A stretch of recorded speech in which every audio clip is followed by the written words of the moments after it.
శ్రీలంక పోకుడు ఎక్కడ రాజస్థాన్ వచ్చాడు, బంగారంగూడ మారొచ్చాడు, గుడరంగూడ CM మారొచ్చాడు, కిరాణ్ support వాడొచ్చాడు.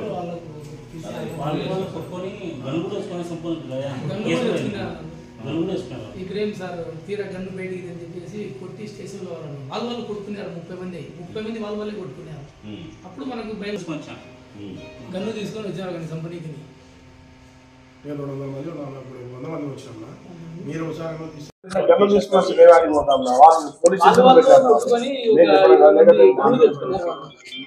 Station లో కూడా కేసు అది వ్యవహారం పనులు చేసుకుని రాత్రి 8కి 10కి వాళ్ళైతే వెళ్ళిపోతామని చెప్పేసిన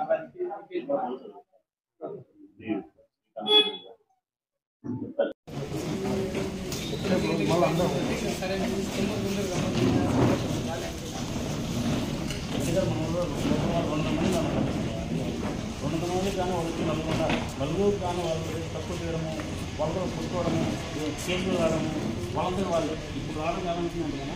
మేమందరం ఈ పొద్దు మేము అన్న పెట్టుకున్నాం.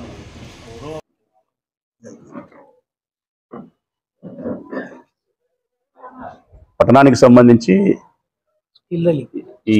ఈ తమ్ముళ్ళంతా కూడా స్టీల్ సామాన్లు విక్రయం చేసేవాళ్ళు, అంతే కదా. స్టీల్ వర్క్ ప్లస్ ఓనర్లు అందరూ పని చేసుకుంటారు. ఓనర్లు వేసుకుంటాం, పని చేసుకుంటాం. స్టీల్ వర్క్ చేసే ఓనర్స్ అండ్ కార్మికులు ఈ విషయంలో కూడా మళ్ళీ రాజస్థాన్ నుంచి, పరాయి రాష్ట్రాల నుంచి, ఎక్కడనో సుదూర తీరాల నుంచి ఒక 3-4 షాపులు వాళ్ళు వచ్చి ఇక్కడ పెట్టుకొని ఇక్కడ మన వ్యాపారస్తులు, చిన్న వ్యాపారస్తులకు, మన స్థానిక వ్యాపారస్తులకు వాళ్ళ వ్యాపారాలు గండి కొడుతూ ఈ వ్యాపారాల మీద వాళ్ళు ఆధిపత్యం చెలాయించే ప్రయత్నం చేసి మన వాళ్ళ జీవితాలకు, ఆర్థిక విధానానికి నష్టం చేస్తూ ఉన్నారు.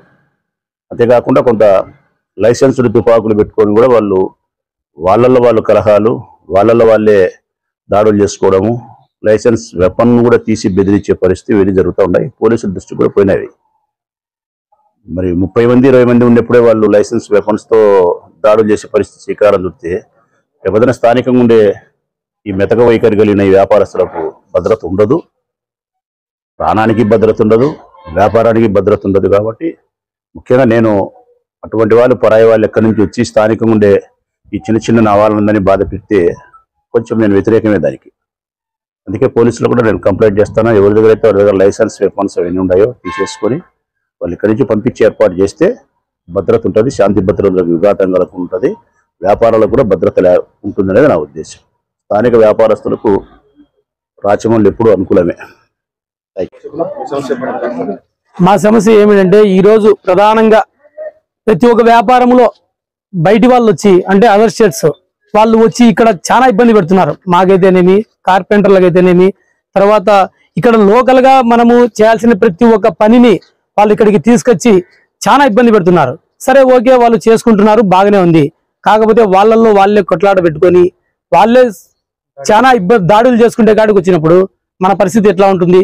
అందుకనే మేమందరము ఒక యూనిటీగా గ్లాసు, మేము అల్యూమినియము, స్టీలు, గ్లాసు, దీనికి సంబంధించిన ఓనర్స్ ఆర్ వర్కర్స్ మేము మొత్తం దగ్గర 200 మంది ఉన్నాం ఇక్కడ ఊర్లో. మేమందరము కలిసి ఒక యూనియన్ పెట్టుకొని మన రాజమౌళి ఎమ్మెల్యే గారు రాజమౌళి సుబ్బారెడ్డి దగ్గరికి వచ్చి మేము చెప్పడం జరిగింది. ఆయన మాకు సహకరిస్తానని కూడా చెప్పారు. ఆయన మాకు హామీ కూడా ఇచ్చాడు. అందువల్ల మేము ఈ రోజు నుంచి మేము ఒక యూనిటీగా ఒక యూనియన్ పెట్టుకొని మేము ఎవరూ రాకుండా, ఎవరైనా వస్తే వాళ్ళకు నచ్చజెప్పి, నాయన మీరు ఇక్కడి నుంచి వెళ్ళండి, ఫస్ట్ మీకు 2 రోజులు 3 రోజులు టైం ఇస్తాము, మీరు ఏదో ఫ్యామిలీలు వచ్చింటారంతా, మీరు దయవుంచి ఇక్కడి నుంచి వెళ్ళండి అని 2 రోజులు 3 రోజులు చెప్పి తర్వాత మేము పోలీస్ స్టేషన్లో కంప్లైంట్ ఇచ్చి తర్వాత వాళ్ళని పంపించే ఏర్పాటు చేస్తాం. దయవుంచి అందుకు కాబట్టి మీరు ఎవరు కూడా బయట వాళ్ళు ఇక్కడికి వచ్చి స్టీల్ కానీ గ్లాస్ కానీ మీరు వ్యాపారం చేయొద్దని మేము దయవుంచి మిమ్మల్ని కోరుకుంటున్నాం. అది కస్టమర్లు కూడా మాకు సహకరించాలి.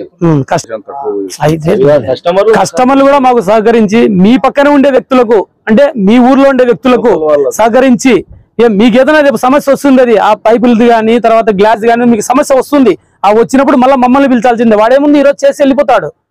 కస్టమర్స్ కూడా మేము బాగా గమనించుకోమని చెప్తున్నాం. రేపు ఏదైనా రిపేర్ వస్తే మళ్ళీ మేము రావాల్సిందే. దాని గురించి మీరు దయ ఉంచి కస్టమర్లు కూడా మాకు చాలా వరకు మాకు సహకరించాలని మిమ్మల్ని కోరుకుంటున్నామన్నా.